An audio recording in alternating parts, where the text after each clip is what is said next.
Welcome to Tis the Soundtrack. I'm your host, Kevin Williams, and today we're continuing our exploration of the Christmas gig. We'll be looking at the television advertisements that featured these songs, my favorite tracks from the digital album, and where you can still listen to it in its entirety. This is Target's The Christmas Gig 2010, Part 2. Hey baby, I've got something for you and I want to tell you, but you'll have to wait. As I mentioned in Part 1, this digital album was comprised of 14 tracks, yet only 8 were featured in Target's holiday ads. Of those 8, 6 were produced by Dayton Ferris under the All Things Merry campaign.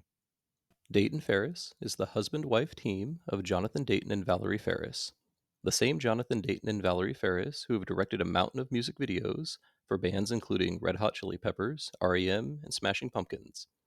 The same Jonathan Dayton and Valerie Ferris that made their film directorial debut in 2006 with a little movie named Little Miss Sunshine.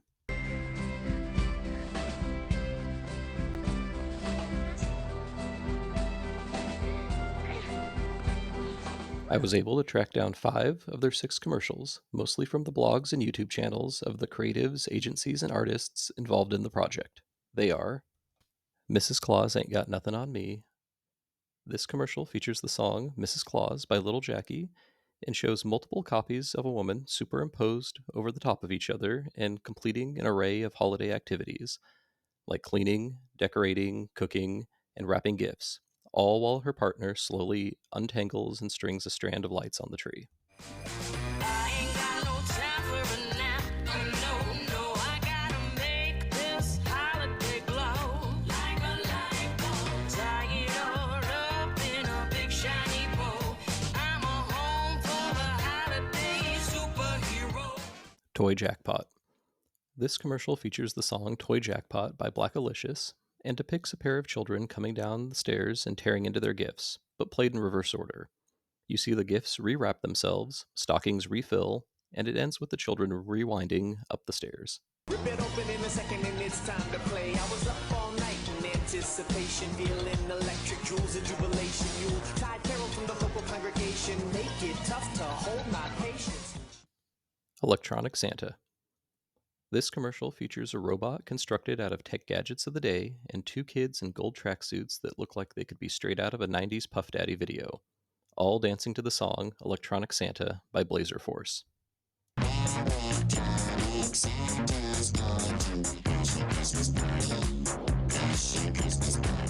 Tiny Tree. This commercial starts with a woman purchasing a small Christmas tree. Not Charlie Brown small, but a tabletopper nonetheless. The commercial progresses with her getting her home ready for a Christmas party and ends with her guests hanging ornaments on her tiny tree. This ad uses, as you might have guessed, the song Tiny Tree Christmas by Guster. A tiny tree, Christmas, the tinsel lights, a star that sings, tap your tiny tree. Power Chord Christmas. This commercial is the only one whose working title does not closely or entirely match the song. It features a montage of outdoor lighting displays all being switched on.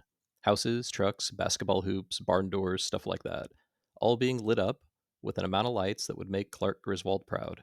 This ad is set to 10,000 watts by Crystal Antlers.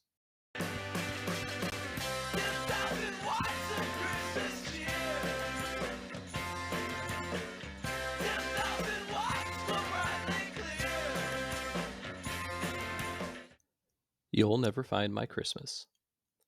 The final commercial, and the one I was completely unsuccessful in locating, is titled You'll Never Find My Christmas and uses the Bishop Allen song of the same name. This ad is referenced on an archive of Target's site from December 2010 and in a Little Black Book article about Brickyard VFX, the digital studio that provided special effects for some of the commercials.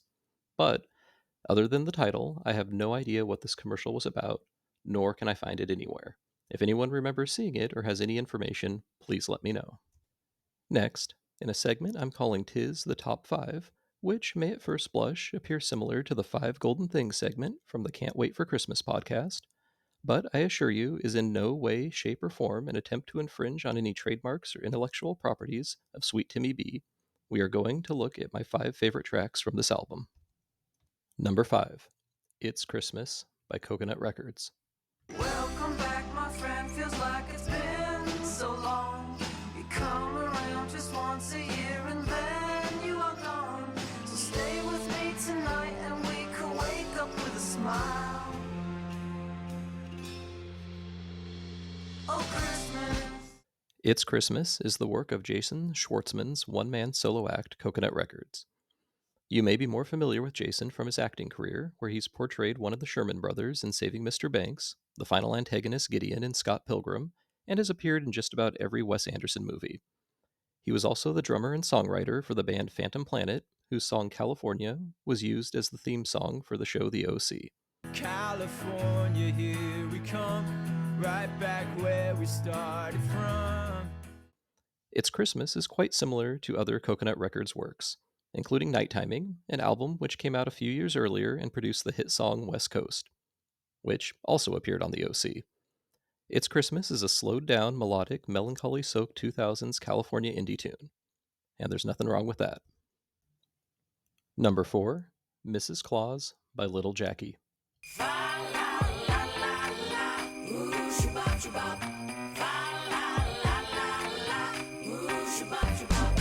I ain't got no time for a nap. Oh no, no, I gotta make this holiday glow like a light bulb. Little Jackie is the duo of artist Amani Coppola and producer Adam Pallin. Coppola has described Little Jackie as the commercial vehicle which allows her the freedom to create more experimental music under her own name, continue to develop new artists, and still pay the bills. Mrs. Claus is quite similar to other soul music that was being put out by Adele, Duffy, Amy Winehouse, and others around the same time. In fact, the first time I heard the song, I swore it was Amy Winehouse. Recently, this song has received a bit of a revival. It was featured in the 2022 Guardians of the Galaxy Holiday Special. Number 3, You'll Never Find My Christmas by Bishop Allen. You can find your feet and you can find your way. You can find yourself in bed at the end of the day. You can find some fun on a tropical Christmas. But you'll never find it in your heart to be patient with me. You can find a new star for the top of the tree. I don't mean to be coy. And I don't mean to be vicious. But you'll never find my Christmas. Bishop Allen is the band I was most familiar with before doing research for this episode. I first saw them when they appeared on the movie Nick and Nora's Infinite Playlist a few years earlier, where they also lent their song Middle Management to the soundtrack. Incidentally, the film's soundtrack also featured a song by one of my then and still favorite bands, Vampire Weekend. I'll pause now while you judge me.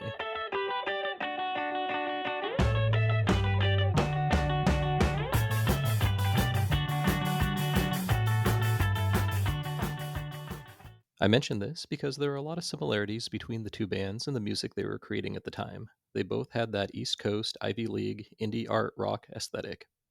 But, even being a Bishop Allen fan, I, along with the rest of the internet, still have no recollection of the Target commercial featuring their song. It seems to have been completely scrubbed from the shared consciousness. I do remember this song being aggressively blasted out the front of our local Hollister a year or two later. I assume it was also playing inside the store, but as someone who was already 30 at the time, stores with overenthusiastic associates spraying down clothes with perfume while attempting to scream their current deals over the thumping bass absolutely terrified me. There is a music video for this song available on YouTube, a stop motion video featuring 3 blind mice ornaments attempting to navigate a Christmas tree. I came across this video years ago and just assumed it was the official video released for the song. While doing research for this episode, I learned it was not only an amateur video, but also someone's first ever attempt at stop motion. So great job, Riley Noel, on both the video and having a perfectly appropriate last name. Number 2, 10,000 Watts by Crystal Antlers.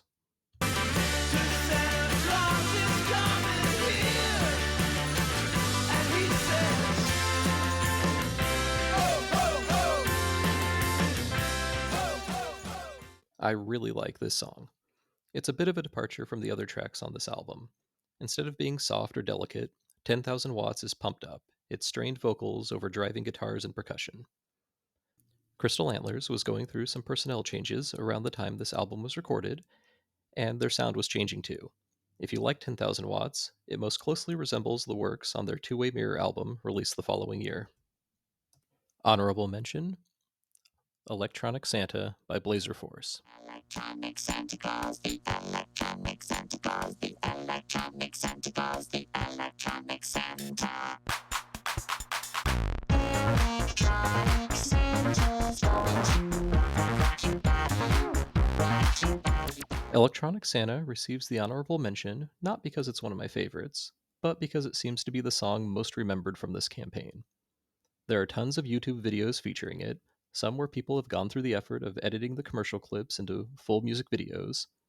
Blazer Force is the name used by Brett McKenzie, or one half of the musical duo Flight of the Conchords, to record this track. Side note, during the summer of 2010, around the time Brett would have been recording this track, he was in LA, acting as music supervisor for the Muppets movie and creating the timeless classic Man or Muppet. And number 1, Party Hard by Little Isidore. What a party! Party hard! Gonna party! Party hard! Little Isidore is the odd artist out on this record. He started out as a child star in the 1950s with a long stint on the show Talent Scout, decades before the other artists on this album were born. He recorded several records with his band, the Inquisitors, in the 1960s before disappearing for nearly 3 decades. He resurfaced in the 90s, reassembled a band, and recorded a couple more records in his signature 50s rock and doo-wop sound. Party Hard is squarely in that vein, a full, lively track with a nostalgic sound that would be just as at home in the 1950s as in the 2010s. And nothing against the indie darlings on this record, but Party Hard is just a step above the rest and my pick for the best track. Little Isidore also has another Christmas hit, the song Christmas of Love, from the soundtrack of the 2000s version of How the Grinch Stole Christmas.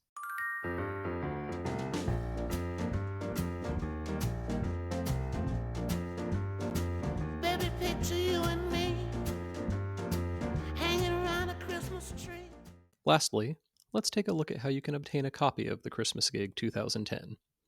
Like we covered in Part 1, the record was never released commercially outside of the promotional LPs, and Target quickly removed the digital download from their website after the 2010 holiday season. But because the internets were much simpler in 2010, the album was being hosted directly on Target's web servers. Why is that important, you might ask? It's important because it means that the album was preserved in the backups of archive.org. If you go to archive.org, point the Wayback Machine at target.com and select a date in December 2010, you will see a preserved copy of the website with functional download link and all. Now, I want to pause for a minute here. I have absolutely no idea what the legality is of downloading a digital album from a 14-year-old backup of a corporate website, and I don't want to instruct anyone to do anything illegal. That aside, if you enjoy the songs on this album, you should find a way to obtain them that financially supports the artists. We all know how undercompensated musicians are in this era of streaming.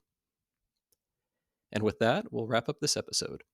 I hope you enjoyed our 2-part look at Target's The Christmas Gig 2010. Thank you for listening to 'Tis the Soundtrack. This is Kevin Williams saying cheers and Merry Christmas. What a